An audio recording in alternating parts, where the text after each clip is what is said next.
7 класс биология сабақлығындағы 4 лабораториялық жұмыс. Жауын құртының рефлексін бақылау. Бізге керек жауын құртын сақлау үшін ығал таяр ваннаша, әрқилы көлемдегі жауын құртлары, ақ қағаз, сызғыш, айнаша, препаравал ине, ямаса ұшы шығарылған қалем. Жұмысты орындау тәртібі.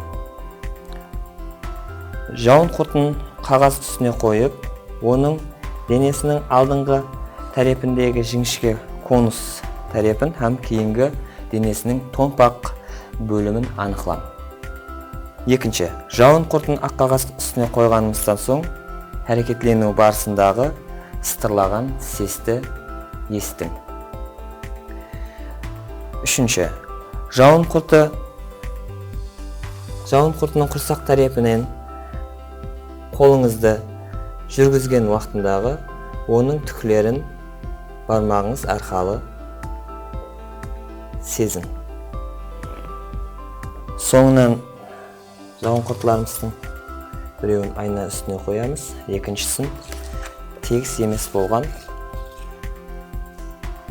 қағаз үстіне қойып, әрекетленуін бақылаң. Бұл жерде тегіс айна үстінде жауын құртыны әрекетленуі қиын болады, ал тегіс емес болған қағаз үстіндегі жауын құртының әрекетленуі аңсат болады. Енді препаравал ине я болмаса, ұшы шығарылған қалемімді жауын құртының денесіне тегізген уақытымызда, оның денесінің қай тәрепі арқалы жауап реакциясын беруін я болмаса тәсірленуін күзетің. Жауын құртын ығал ваннашаға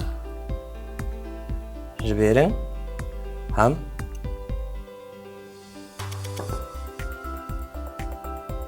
оның топырақ арасына кіруін бақылаң.